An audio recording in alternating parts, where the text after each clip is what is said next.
जय श्री राधे कृष्णा। दोस्तों, कैसे हैं आप लोग। दोस्तों, आज हम बात करेंगे कलावा के बारे में। कलावा एक महत्वपूर्ण धागा होता है।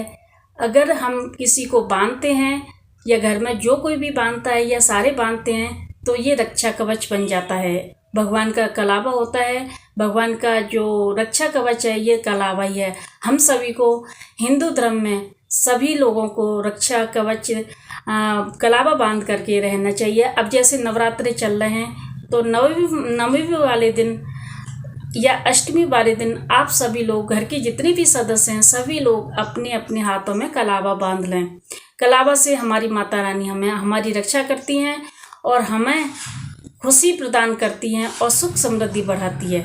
इसलिए जानते हैं कलावे के बारे में कि कलावा बांधने से और कौन कौन सी जगह पर बांधने से क्या क्या फ़ायदे होते हैं। तो सबसे पहले है रसोई की खिड़की और फ्रिज पर अगर कोई भी कलावा बांधता है तो घर में धन की कमी नहीं रहती है, धन में बरकत रहती है, राशन पानी में बरकत रहती है। इसीलिए रसोई की खिड़की और फ्रिज के हैंडल पर आप अगर कलावा बांधते हैं तो आप खुद ही देखेंगे कितना फ़र्क पड़ता है कलावा बांधने से।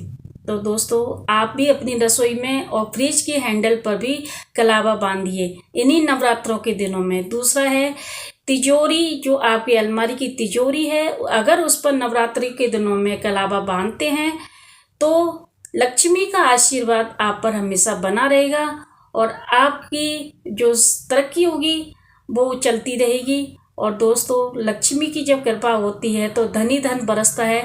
इसीलिए आप नवरात्रों के दिनों में ये कलावा जो होता है इसका विशेष महत्व होता है। सभी घर के सदस्य बांधें, फ्रिज के हैंडल पर बांधें, रसोई के हैंडल पर बांधें और तिजोरी के भी जो लॉकर होता है उसमें भी आप कलावा बांध करके रखें तो देखना आपको कितना फ़र्क नज़र आएगा।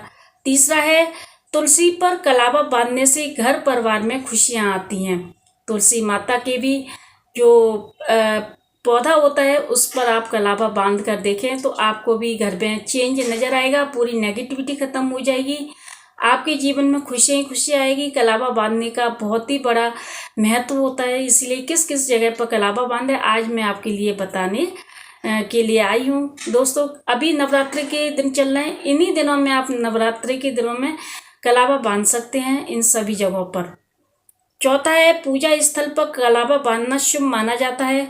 जैसे पूजा की कोई खिड़की होती है, पूजा की कोई अलमारी होती है या पूजा का कोई हैंडल होता है या कोई मतलब जो अलमारी का हैंडल होता है उस पर अगर कलावा बांधते हैं तो आपको भी पता चल जाएगा कि वहाँ पर भी हमारी कृपा दृष्टि, भगवान की कृपा दृष्टि बनी रहती है और हमारे घर में नेगेटिविटी का वास बिल्कुल नहीं रहता है, पॉजिटिविटी रहती है और घर में खुशहाली आती है, धन धान्य की कोई कमी नहीं रहती है, घर में बरकत रहती है। तो दोस्तों, ये थी कलावा बांधने की जगह जगह महत्वपूर्ण जगह, जो कि बांधने से आपको पता चल जाएगा कि नवरात्रों के दिनों में जो भी सदस्य, जितने भी घर के सदस्य हैं, सभी लोग कलावा बांधें। और जहाँ जहाँ मैंने ये जगह बताई है, अगर उन जगहों पर भी आप कलावा अगर नवरात्रों के दिनों में बांधते हैं तो आपके भी दिन फिर जाएंगे और कोई भी संकट नहीं आएगा, सब परेशानियाँ दूर हो जाएंगी।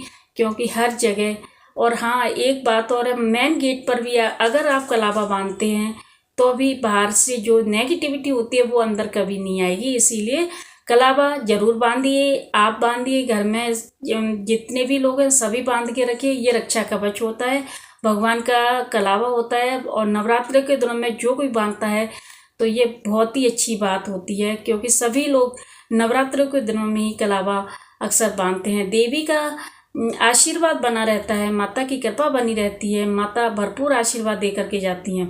इसीलिए दोस्तों, आप सभी लोग कलावा जरूर बांधें। अपने जो घर के छोटे बच्चे हैं उनको भी ज़रूर बांधें, लेकिन ज़्यादा टाइट मत बांधना, थोड़ा हल्का हल्का बांधना, लेकिन बांधना ज़रूर। महिला भी बांध सकती हैं और बुजुर्ग औरतें भी बांध सकती हैं। कलावा सबको बांधना चाहिए। कलावा की अलग ही महिमा है, इसकी बहुत बड़ा वर्णन है। और अभी तो मैंने ये छोटी सी ये जानकारी बता दी है आपको, फिर भी आप अगर अच्छी लगती है ये जानकारी तो मैं और भी इसके ऊपर जानकारी लेकर के आऊँगी। पहले आप मुझे लाइक कर दीजिए, कमेंट कर दीजिए, सब्सक्राइब कर लीजिए। जय श्री राधे कृष्णा।